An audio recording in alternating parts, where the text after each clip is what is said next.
জলপ্ৰাজমুখী প্ৰথমটো খবৰ আজিৰ পৰা অসমত পূৰ্বতকৈ সামান্য শিথিল কৰা হৈছে সান্ধ্য আইন দিনৰ 12 বজাৰ পৰিৱৰ্তে 1 বজাৰ পৰা বলবৎ হ'ব সান্ধ্য আইন বলবৎ থাকিব পুৱা 5 বজালৈ পূৰ্বৰ 11 বজাৰ পৰিৱৰ্তে দিনৰ 12 বজালৈ খোলা ৰাখিব পাৰিব দোকান পোহাৰ আজিৰ পৰা 16 জুনলৈ ৰাজ্যত প্ৰযোজ্য হ'ব নতুন এছঅপি সান্ধ্য আইনৰ সময়ত বাহিৰলৈ ওলাব নোৱাৰিব কোনো লোক ধাবা আৰু ৰেষ্টুৰেণ্টত দিনৰ 12 বজালৈ খাদ্য সেৱাৰ অনুমতি দিয়া হৈছে 1 বজাৰ পাছতো হোম ডেলিভাৰী কৰিব পাৰিব খাদ্যৰ সৰকাৰি বেসৰকাৰি কাৰ্যালয় বন্ধ থাকিব 15 জুনলৈ বন্ধ থাকিব আন্তঃজিলা যাতায়াত বাহাল থাকিব বাহনৰ পূৰ্বৰ যুগ্ম অযুগ্ম নিয়ম আজিৰ পৰা অসমত পূৰ্বতকৈ সামান্য শিথিল কৰা হৈছে সান্ধ্য আইন দিনৰ 12 বজাৰ পৰিৱৰ্তে 1 বজাৰ পৰা বলবৎ হ'ব সান্ধ্য আইন বলবৎ থাকিব পুৱা 5 বজালৈ পূৰ্বৰ 11 বজাৰ পৰিৱৰ্তে দিনৰ 12 বজালৈ খোলা ৰাখিব পাৰিব দোকান পোহাৰ আজিৰ পৰা 16 জুনলৈ ৰাজ্যত প্ৰযোজ্য হ'ব এই নতুন এছঅপি সান্ধ্য আইনৰ সময়ত বাহিৰলৈ ওলাব নোৱাৰিব কোনো লোক ধাবা আৰু ৰেষ্টুৰেণ্ট দিনৰ 12 বজালৈ খাদ্য সেৱাৰ অনুমতি দিয়া হৈছে 1 বজাৰ পাছতো হোম ডেলিভাৰী কৰিব পাৰিব খাদ্যৰ সৰকাৰি বেসৰকাৰি কাৰ্যালয় বন্ধ থাকিব 15 জুনলৈ বন্ধ থাকিব আন্তঃজিলা যাতায়াত বাহাল থাকিব বাহনৰ পূৰ্বৰ যুগ্ম অযুগ্ম নিয়ম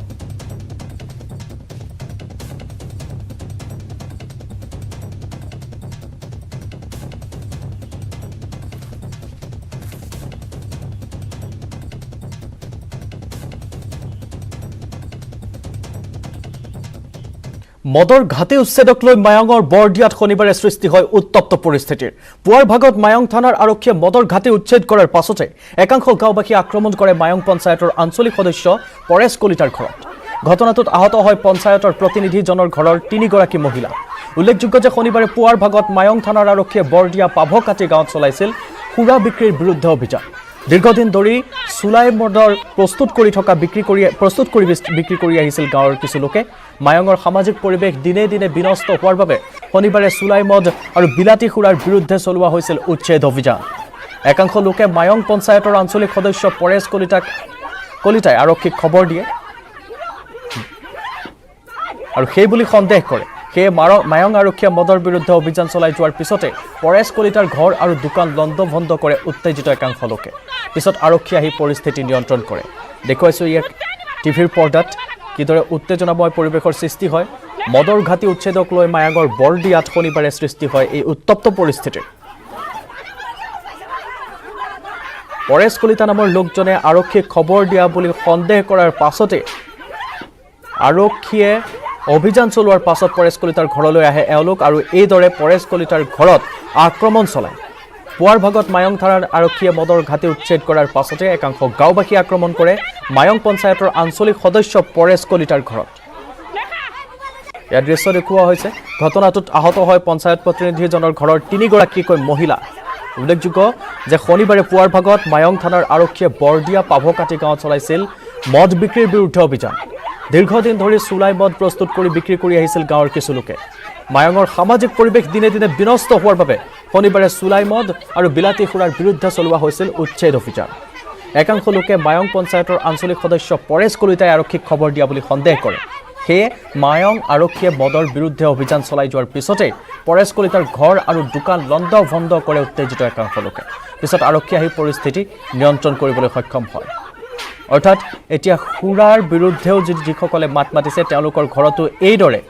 দিন দুপৰতে আহি আক্ৰমণ কৰিছে একাংশৰ ৰাইজে খুৰাৰ বিৰুদ্ধে মাত মাতাৰ কেৱল সন্দেহতে আৰক্ষীক খবৰ দিয়াৰ কেৱল সন্দেহতে পৰেশ কলিতাৰ ঘৰত এইদৰে আক্ৰমণ কৰিলে একাংশ গাঁওবাসীয়ে আৰু এই ঘটনাত পৰেশ কলিতাৰ ঘৰৰ 3 গৰাকীকৈ মহিলা গুৰুতৰভাৱে আঘাতপ্ৰাপ্ত হয় এই কেমেৰাত বন্দী হৈছে কিদৰে আক্ৰমণ কৰিছে কিন্তু এই সকল মহিলাক প্ৰতি আক্ৰমণ কৰিবলৈ সক্ষম নহল 3 গৰাকীকৈ মহিলা যাৰ ফলত তেওঁলোক গুৰুতৰভাৱে আঘাতপ্ৰাপ্ত হৈছে আৰু পাছত আৰক্ষী আহিল পৰিস্থিতি নিয়ন্ত্ৰণ কৰিবলৈ সক্ষম হ'ল আমি মানে একো বুজিয়ে নাপালো কি কৰিলে কি নকৰিলে জাস্ট মানুহখিনি আহি আমাক এটেক কৰিছে তো মোৰ বায়ে যেতিয়া এটেক কৰিলে ভাবিলে কি সৰুদাক এটেক কৰিব তো তাই আহি পেলাই ইয়াতে সেই কৰিলে ডাঙৰ বাজনীক সিহঁতে দৌৰাইছে কেইজনমান মানুহে তাৰপিছত দোকানৰ ফ্ৰিজ ভাঙি পেলাই কেছ পইচা উঠাই লৈ গৈছে দোকানৰ অত্যাচাৰ কৰিছে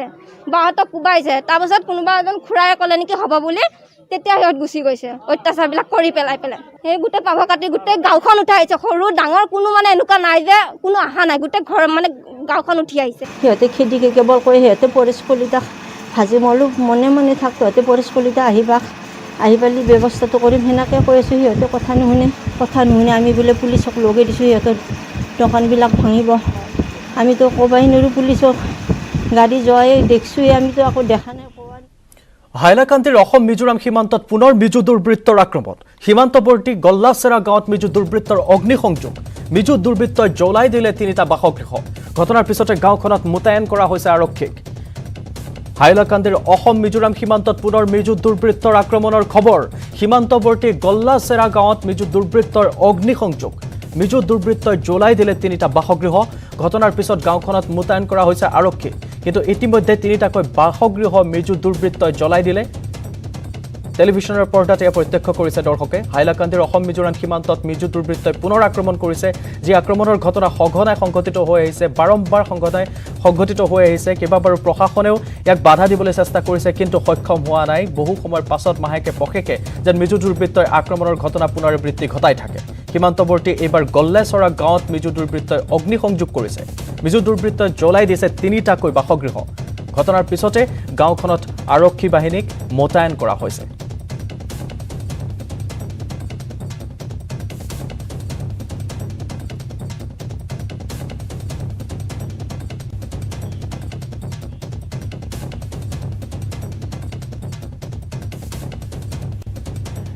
ইতিমধ্যে আমি জানাইছো যে হাইলাকান্দিৰ অসম মিজোৰাম সীমান্তত পুনৰ মিজো দুৰ্বৃত্তই আক্ৰমণ কৰিছে বাৰম্বাৰ সংঘটিত হৈ আহিছে এই ঘটনা তাৰ পিছতো কি ব্যৱস্থা লৈছে ৰাহুল চক্ৰৱৰ্তী ফোনযোগে আমাৰ সৈতে সংযুক্ত হৈছে হাইলাকান্দিৰ পৰা ৰাহুল চক্ৰৱৰ্তী কি শেহতীয়া তথ্য আছে এই মুহূৰ্তত যে বাৰম্বাৰ এই ঘটনা সংঘটিত হৈ আহিছে প্ৰশাসনে কি ব্যৱস্থা লৈছে হয় কৃপাঞ্জল ইতিমধ্যে হাইলাকান্দি যিগৰাকী আৰক্ষী অধীক্ষক আছে ৰমনদীপ কৌৰত আমাৰ কথা হৈছে তেওঁৰ আমি এটা প্ৰতিক্ৰিয়া গ্ৰহণ কৰিবলৈ সক্ষম হৈছোঁ তেওঁৰ আমাক যদি প্ৰথম প্ৰতিক্ৰিয়া তেওঁ কৈছে যে যি ঘৰকেইটাত অগ্নিসংযোগ কৰা হৈছে এই ঘৰকেইটা পৰিত্যক্ত ঘৰ আছিল ইয়াৰ আগতে যেতিয়া মিজোৰামে আক্ৰমণ চলাইছে তেতিয়া এই সকল ঘৰ এৰি পলায়ন কৰিছিলে এই গাঁওবাসীসকল আৰু এনে পৰিত্যক্ত ঘৰৰ ভিতৰত 3টা ঘৰত মিজো দুৰ্বৃত্তই অগ্নিসংযোগ কৰিছে বুলি আমাৰ আৰক্ষী অধীক্ষকগৰাকীয়ে জনাইছে কৃপাঞ্জল আৰু ইতিমধ্যে হাইলাকান্দি আৰক্ষী আৰু জিলা প্ৰশাসনৰ যি উচ্চপদস্থ বিষয়াসকল আছে তেওঁলোক যাই এই ঘটনাস্থলীত বৰ্তমান উপস্থিত হৈছে তেওঁলোকে পৰিস্থিতিৰ সকলো বুজ লৈছে আৰু এই গাঁওখন কেনেকৈ সুৰক্ষিত ৰখা যায় ইয়াৰ ব্যৱস্থা গ্ৰহণ কৰিছে কৃপাঞ্জল পৰিত্যক্ত ঘৰ আছিল কাৰণে মিজো দুৰ্বৃত্তই জ্বলাই দিব নেকি এইটো কোনো যুক্তিপূৰ্ণ কথা হ'ব পাৰে নেকি পৰিত্যক্ত ঘৰ আছিল কাৰণে জ্বলাই দিছে নেকি আগে পিছে যিবোৰ ঘৰ জ্বলাইছিল সেইবোৰো পৰিত্যক্ত আছিল নেকি মিজো দুৰ্বৃত্তই পৰিত্যক্ত ঘৰ বিচাৰি জ্বলাই আহিছিল নেকি এনেকুৱা নহয় মানে যি আৰক্ষী অধীক্ষকগৰাকী আমাক যদি জনাইছে আমি যেতিয়া প্ৰশ্ন কৰিছিলো যিসকল প্ৰাণ আছে তেওঁৰ মানে কিবা প্ৰাণৰ শংকা আছে নেকি কোনোবা ক্ষতি হৈছে নেকি কিমান ক্ষয় ক্ষতি হৈছে তেতিয়া তেওঁ প্ৰতিক্ৰিয়া ব্যক্ত কৰি কৈছে যে ঘৰকেইটা পৰিত্যক্ত আছিল কিন্তু ইয়াৰ আগতেও আমি দেখিছোঁ যোৱা বছৰ মিজো দুৰ্বৃত্তই গোটেই এখন গাঁও জ্বলাই দিছিলে কিন্তু আজিলৈকে এই গাঁওখনৰ ৰাইজে কোনো ধৰণৰ চৰকাৰী কোনো সহযোগিতা পোৱা নাই কোনো সাহায্য পোৱা নাই আৰু জিলা প্ৰশাসন বা আৰক্ষীৰ ফালৰ পৰা কোনো ধৰণৰ ব্যৱস্থা গ্ৰহণ কৰা হোৱা নাই এই গাঁৱৰ লোকসকলৰ পুনৰ্বাসনৰ বাবে কৃপাঞ্জল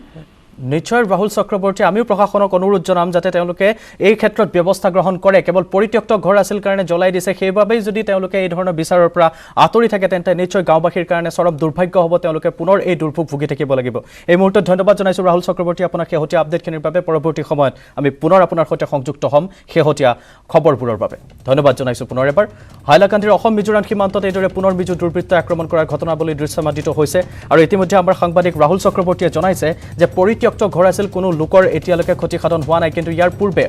এখন গাঁও জ্বলাই দিয়া হৈছিল সেই গাঁওবাসীয়ে এতিয়ালৈকে কোনো সহায় সহযোগিতা পোৱা নাই প্ৰশাসনৰ পৰা বুলি ৰাহুল চক্ৰৱৰ্তীয়ে জনাইছে শেহতীয়াকৈ আমাক গতিকে প্ৰশাসনেও এই ক্ষেত্ৰত ব্যৱস্থা লওক আৰু এই মিজো দুৰ্বৃত্তৰ যি আক্ৰমণ সেয়া ৰোধ কৰাৰ চেষ্টা লওক ফালে এট দ্য বৰ্ডাৰ এইটো যি এৰিয়া আছে এইটো inner line reserve forest area আছে তাতে মানুহ নাই তাতে ইটছ কমপ্লিটলি ফৰেষ্ট এৰিয়া কিন্তু সেইফালেদি কিবা মানুহ আহি পেলাই এটা ঘৰ বনাইছে আৰু আমাৰ ফালৰ যোৱা কাৰণে বেছি অসুবিধা হয় কি কাৰণ কি it's a complete jungle area কিবা ৰোড নাই কিন্তু সেইফালেদি এক্সেচিবিলিটিটো বেছি আছে সেইকাৰণ কিবা এটা মানুহ আহি পেলাই তাতে এটা ঘৰ বনাইছে যোৱাকালি গোল্লাচেৰা BOP এৰিয়া যি আছে তাতে কিবা এটা মানে এইটো এবেণ্ডেণ্ড হাউচ আছে আমাৰ যি আগৰ ঘটনা হৈছে তাৰপিছত মানুহবিলাক ঘৰৰ পৰা মানে সেইটো ঘৰ খালী কৰি গৈছে ঘৰত মানুহ নাথাকে সেইটো ঘৰ যি আছে কিবা 5-6 ঘৰ একসাথ আছে সেইটো ঘৰৰ মাজত দুটা ঘৰটো জ্বলাই দিছে সেইটো যি ঘটনা ঘৰৰ জ্বলোৱা ঘটনা আছে ইট হ্যাপেন্ড अराउंड मतलब পুলিচৰ খবৰ পাইছে কি 10 o'clock in the night. Based on that, we've registered 2 cases. Investigation is going on. Who is behind that? We'll be finding it very soon. Network 18 আৰু ফেডাৰেল বেংকৰ সঞ্জীৱনীকাৰী কোভিডৰ কবলত পৰা দেশৰ সকলো জিলাৰ প্ৰৱেশ কৰিছে ভেকচিনৰ গুৰুত্বৰ বিষয়ে সজাগতা সৃষ্টিৰ প্ৰয়াসত আমাক সহযোগ কৰক আমাৰ সঞ্জীৱনীকাৰীখন আজি ক'ত আছে চাওক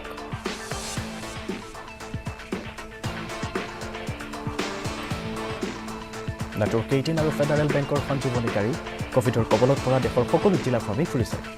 ভেকচিনৰ গুৰুত্বৰ বিষয়ে সজাগতা সৃষ্টিৰ প্ৰয়াসত আমাক সহযোগ কৰক আপোনালোকেও আমাৰ সঞ্জীৱনীকাৰীখন আজি ক'ত ক'ত আছে চাওক কৰিছে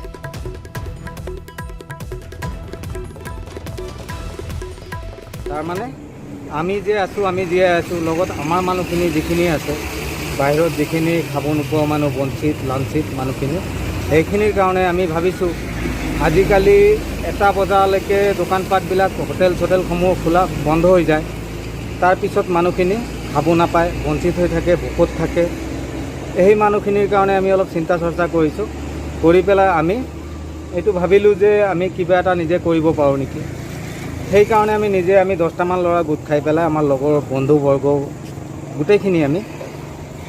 ভাবিলোঁ কিবা এটা কৰোঁ নেকি তেতিয়া তেনেকৈ আমি ভাবি পেলাই আমি লগৰকেইটাৰ লগত শ্বেয়াৰ কৰিলোঁ কৰাৰ পিছত আমি ভাবিলোঁ যে আজি তই দে কালি মই দিওঁ তেনেকৈ মিলাই ৰাজ্যত চলি থকা মিনি লকডাউনৰ বাবে বিপদত পৰিছে বেণ্ড পাৰ্টিৰ সদস্যসকল উল্লেখযোগ্য যে সোণাপুৰৰ মালৈবাৰী বেণ্ড পাৰ্টিয়ে কোভিড সৃষ্ট পৰিৱেশৰ পূৰ্বে প্ৰায় 15খন বিয়াৰ আগধন লৈছিল কিন্তু কৰোনাৰ বাবে মিনি লকডাউন দিয়াৰ বাবে বেণ্ড পাৰ্টিয়ে ঘূৰাই দিব লগা হৈছে আগধন ঘূৰাই দিব লগা হোৱাত বিপদত পৰিছে বেণ্ড পাৰ্টিৰ সদস্যসকল বজাই খাওয়াৰ নিচিনা খাওঁ কথা হ'ল কি যোৱাবাৰৰ পৰা যোৱাবাৰ আমি বহি গ'লোঁ এইবাৰো বহি গ'লোঁ 15খন তাকো আমি ৰিটাৰ্ণ কৰিলোঁ যিখিনি এডভান্স দিছিল তাকো ৰিটাৰ্ণ লৈ গ'ল গতিকে আমাৰ এতিয়া উপায় নোহোৱা হৈছে চৰকাৰে অলপ আমাৰ ফালে চালে ভাল আছিল গৰীব মানুহ আমি এইটো 1959 চনৰে বেণ্ড পাৰ্টি এতিয়া তাৰে বুঢ়াবিলাক মৰি গ'ল ময়ে আছোঁ তাৰে লগৰ এতিয়া এই এওঁলোকক লৈ পেলাই এনেকৈ চলি আছিলোঁ আপোনাৰ জীৱিকাৰ একমাত্ৰ পথ বেণ্ড পাৰ্টি সৰুপথাৰৰ মুক্তিযুঁজাৰু ঘনকান্ত মহন্তৰ শেষ নিশ্বাস ত্যাগ কোভিডত আক্ৰান্ত হৈ 96 বছৰ বয়সত শেষ নিশ্বাস ত্যাগ কৰিলে ঘনকান্ত মহন্তৰ মৃত্যুত অঞ্চলজুৰি শোকৰ ছাঁ ধুবুৰীত ড্ৰাগছ আসক্তৰ বিৰুদ্ধে অভিযানত বৃহৎ পৰিমাণৰ ড্ৰাগছসহ গ্ৰেপ্তাৰ এটা ড্ৰাগছ সৰবৰাহকাৰী ধৃত ড্ৰাগছ সৰবৰাহকাৰীটো ধুবুৰীৰ বগুলামাৰীৰ ইনচাম আলী এবাৰ খবৰ সোণতলীৰ দক্ষিণ কামৰূপৰ সোণতলীত ড্ৰাগছৰ বিৰুদ্ধে আৰক্ষীৰ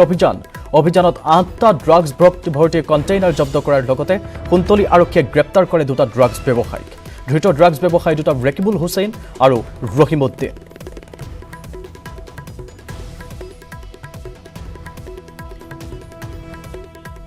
এই মুহূৰ্তৰ এটা ব্ৰেকিং নিউজ গুৱাহাটীত বৃহৎ পৰিমাণৰ ড্ৰাগছসহ জালত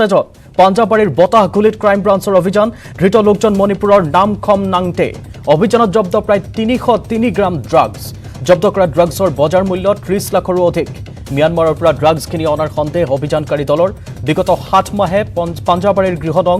51ত নাগালেণ্ড পুলিচ হিচাপে চিনাকি দি ভাড়াত আছিল তেওঁ লোকজনক গ্ৰেপ্তাৰৰ পাছতে পুনৰ ক্ৰাইম ব্ৰাঞ্চে চলাইছে অভিযান জনাইছো গুৱাহাটীত বৃহৎ পৰিমাণৰ ড্ৰাগছসহ জালত পৰিছে আৰু এজন পাঞ্জাবাৰীৰ বতাহগুলিত ক্ৰাইম ব্ৰাঞ্চৰ অভিযান ধৃত লোকজন মণিপুৰৰ নামখং নাংটে অভিযানত জব্দ প্ৰায় 303 গ্ৰাম ড্ৰাগছ জব্দ কৰা ড্ৰাগছখিনিৰ বজাৰ মূল্য 30 লাখৰো অধিক মিয়ানমাৰৰ পৰা ড্ৰাগছখিনি অনাৰ সন্দেহ অভিযানকাৰী দলৰ বিগত 7 মাহে পাঞ্জাবাৰীৰ গৃহনং 51ত নাগালেণ্ড পুলিচ হিচাপে চিনাকি দি ভাড়াত আছিল তেওঁ লোকজনক গ্ৰেপ্তাৰৰ পাছতে পুনৰ ক্ৰাইম ব্ৰাঞ্চে চলাই গৈছে অভিযান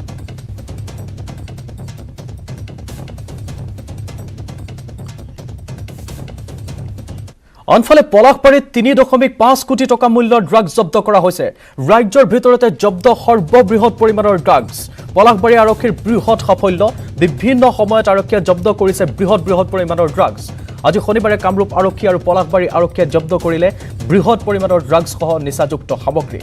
অসম মেঘালয় সীমান্তৰ মাইঘুলি অঞ্চলৰ পৰা পলাশবাৰী আৰক্ষী আৰু কামৰূপ আৰক্ষীয়ে অভিযান চলাই জব্দ কৰিছে বৃহৎ পৰিমাণৰ ড্ৰাগছসহ নিচাযুক্ত সামগ্ৰী বিশেষ সূত্ৰৰ পমখেদিয়ে কামৰূপ আৰক্ষীয়ে অসম মেঘালয় সীমান্তৰ পৰা দুগৰাকী মহিলাসহ ৯৬,৩৫০টা ইয়াবা টেবলেট জব্দ কৰে যাৰ বজাৰ মূল্য প্ৰায় ১.৫ কোটি টকা নগদ ৩,৭০,০০০ টকা জব্দ কৰিবলৈ সক্ষম হয় আৰু ২ কেজি ব্ৰাউন চুগাৰ যাৰ বজাৰ মূল্য প্ৰায় ২ কোটি টকা হ'ব এই সকলোবোৰ জব্দ কৰিবলৈ সক্ষম হয় অভিযানকালত জব্দ হোৱা এই সকলোবোৰ সামগ্ৰীৰ মুঠ মূল্য প্ৰায় ৩,৫০ লাখ টকা জনাইছো ই পলাশবাৰীত ৩.৫ কোটি টকা মূল্যৰ ড্ৰাগছ জব্দ কৰা হৈছে যি ৰাজ্যৰ ভিতৰতে জব্দ হৈছে সৰ্ববৃহৎ পৰিমাণৰ ড্ৰাগছ পলাশবাৰী আৰক্ষীৰ এই বৃহৎ সাফল্য বিভিন্ন সময়ত আৰক্ষীয়ে জব্দ কৰিছে বৃহৎ পৰিমাণৰ ড্ৰাগছ শনিবাৰে কামৰূপ আৰক্ষী আৰু পলাশবাৰী আৰক্ষীয়ে জব্দ কৰিলে বৃহৎ পৰিমাণৰ ড্ৰাগছসহ নিচাযুক্ত সামগ্ৰী ডাঙৰ সাফল্য লাভ কৰিছোঁ আৰু এই সাফল্য লাভ কৰাৰ ক্ষেত্ৰত আমি কামৰূপ আৰক্ষীৰ লগতে আমাৰ joint CP security and intelligence Partha Mahanta ছাৰো আছিলে কামৰূপ টীমৰ লগত আৰু মেঘালয়ৰ মাইঘুলিত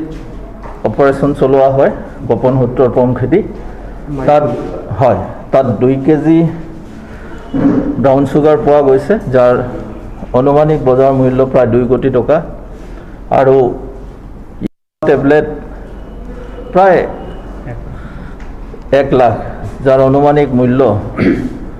গুৱাহাটীত আপুনি কিনিলে এটাত 150 টকা ল'ব আৰু এইটো অনুমানিক মূল্য 1.5 কোটি টকা প্ৰায় 3.5 কোটি টকা মূল্যৰ ড্ৰাগছ ৰিকভাৰী কৰা হৈছে আৰু নগদ কেছ ৰিকভাৰী হৈছে গতিকে এই ক্ষেত্ৰত আমি কেছ 3,70,000 টকা এবছৰে সম্পূৰ্ণ নহল ভগ্ন মথাউৰি নিৰ্মাণৰ কাম বিগত বৰ্ষত প্ৰবল বানে পুথিবাৰীৰ নৈৰ ওপৰত থকা মথাউৰিটো ছিঙি নি ৰঙিয়াৰ বৃহত্তৰ অঞ্চলত জলপ্ৰলয়ৰ সৃষ্টি কৰিছে জলসম্পদ বিভাগৰ তৰফৰ পৰা ঠিকাদাৰক কামৰ আবণ্টন দিয়া হৈছে যদিও লেহেমীয়া গতিত চলিছে মথাউৰি নিৰ্মাণৰ কাম যদিহে নৈৰ পানী বিপদসীমাৰ ওপৰেৰে পাৰ হয় তেতিয়াহ'লে যিকোনো মুহূৰ্ততে মথাউৰি ছিঙি ৰঙিয়াত পুনৰাই জলপ্ৰলয় হোৱাৰ আশংকাত ভুগিছে ৰঙিয়াবাসী এবছৰে মথাউৰিটো সম্পূৰ্ণ কৰিব নোৱাৰাৰ বাবে ক্ষোভ উজাৰিছে স্থানীয় ৰাইজে এবছৰে সম্পূৰ্ণ নহল ভগ্ন মথাউৰিটো বিগত বৰ্ষতে প্ৰবল বানে পুথিমাৰী নৈৰ ওপৰত থকা মথাউৰিটো ছিঙি ৰঙিয়াৰ বৃহত্তৰ অঞ্চলত জলপ্ৰলয়ৰ সৃষ্টি কৰিছিল জলসম্পদ বিভাগৰ তৰফৰ পৰা ঠিকাদাৰক কামৰ আবণ্টন দিয়া হৈছে কিন্তু লেহেমীয়া গতিত চলিছে মথাউৰি নিৰ্মাণৰ কাম যদিহে নৈৰ পানী বিপদসীমাৰ ওপৰেৰে পাৰ হয় তেতিয়াহ'লে যিকোনো মুহূৰ্ততে মথাউৰি ছিঙি ৰঙিয়াত পুনৰাই জলপ্ৰলয় হোৱাৰ আশংকাত ভুগিছে ৰঙিয়াবাসী প্ৰায় এবছৰে এই মথাউৰিটো সম্পূৰ্ণ কৰিব নোৱাৰাটো এটা ব্যৰ্থতাৰ পৰিচয় দিছে গতিকে জলসম্পদ বিভাগে বাৰিষা আহিলে কেৱল কাম কৰিলে নহ'ব প্ৰকৃতাৰ্থত মানুহৰ জীৱন মৰণৰ এখন খেলা হৈছে ইয়াত জীৱ জন্তুকে ধৰি প্ৰায় বৃহত্তৰ ৰঙিয়া অঞ্চলটো এই মথাউৰিটো ভঙাৰ ফলত আজি বৃহত্তৰ অঞ্চলত এটা সাংঘাতিক ধৰণে সমস্যাৰ সন্মুখীন হৈছে কিন্তু এতিয়ালৈকে প্ৰায় এবছৰ হৈ যোৱাৰ পিছত যি হেমাহিৰে এই কাৰ্য চলাই নিছে এই ক্ষেত্ৰত জলসম্পদ বিভাগ আৰু অসম চৰকাৰক আমি ধিক্কাৰ দিছোঁ পৰৱৰ্তী পৰ্যায়ত বানপানী যদি হয় তাৰ বাবে দায়ী হ'ব কিন্তু জলসম্পদ বিভাগ আৰু অসম চৰকাৰ ঠিকাদাৰক সুধিলে কয় বোলে আমি ইষ্টিমেট পোৱা নাই কোনো অৰ্ডাৰ পোৱা নাই আমি বাৰে বাৰে ৰাইজে প্ৰশ্ন কৰিছোঁ বোলে যেতিয়া অৰ্ডাৰে পোৱা নাই আপুনি কেনেকৈ কাম কৰিলে আমাক যিয়ে নহওক আমাক সোনকালে আমাক মাথৰিটো লাগে জিঅ' বেগ লাগে আমি ৰাইজে বিচাৰিছিলোঁ মাথৰিটো আমাৰ চিধা হ'ব লাগে এতিয়ালৈকে কোনো ধৰণৰ চিধা নহ'ল আৰু মাটিও সম্পূৰ্ণ হোৱা নাই আৰু জিঅ' বেগো সম্পূৰ্ণ হোৱা নাই এতিয়া আমাৰ পানী আজি আহি পালেই এতিয়া আমাৰ গহপুৰ বিহালী আৰু বিহপুৰীয়া সমষ্টিৰ ব্ৰহ্মপুত্ৰ নদী কাষৰীয়া ৰাইজৰ বাবে সুখবৰ প্ৰথমে গহপুৰত 17 জুনৰ পৰা আৰম্ভ হ'ব বিবেকানন্দ নৌকা চিকিৎসালয় কৰোনা ট্ৰাষ্টৰ উদ্যোগত চলিব এই ভ্ৰাম্যমান নৌকা চিকিৎসা সেৱা মাজুলীত নিৰ্মিত এই নৌকা চিকিৎসালয়ত থাকিব প্ৰাথমিক চিকিৎসাৰ সকলো সা সুবিধা প্ৰসূতি বিভাগ লেবৰেটৰী ৰোগী ৰখাৰ বাবে কক্ষ চিকিৎসক কক্ষ সকলোবোৰ থকাৰ উপৰিও ৰোগীৰ বাবে থাকিব অক্সিজেন চিলিণ্ডাৰৰ ব্যৱস্থা নৌকা চিকিৎসালয়খনত আছে বিশুদ্ধ খোৱা পানীৰ ব্যৱস্থাৰ লগতে আছে অনাময় ব্যৱস্থাও এটা সুখবৰ গহপুৰ বিহালী আৰু বিহপুৰীয়া সমষ্টিৰ ব্ৰহ্মপুত্ৰ নদী কাষৰীয়া ৰাইজৰ বাবে প্ৰথমে গহপুৰত 17 জুনৰ পৰা আৰম্ভ হ'ব বিবেকানন্দ নৌকা চিকিৎসালয় কৰোনা ট্ৰাষ্টৰ উদ্যোগত চলিব এই ভ্ৰাম্যমান নৌকা চিকিৎসা সেৱা মাজুলীত নিৰ্মিত এই নৌকা চিকিৎসালয়ত থাকিব প্ৰাথমিক চিকিৎসাৰ সকলো সা সুবিধা প্ৰসূতি বিভাগ লেবৰেটৰী ৰোগী ৰখাৰ বাবে কক্ষ চিকিৎসক কক্ষ সকলোবোৰ থকাৰ উপৰিও ৰোগীৰ বাবে থাকিব অক্সিজেন চিলিণ্ডাৰৰ ব্যৱস্থা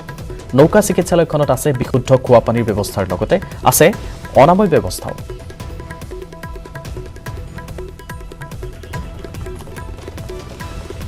আৰু ইয়াৰ লগে লগে সময় হ'ল নিউজ স্কেনৰ পৰা বিদায় লোৱাৰ নমস্কাৰ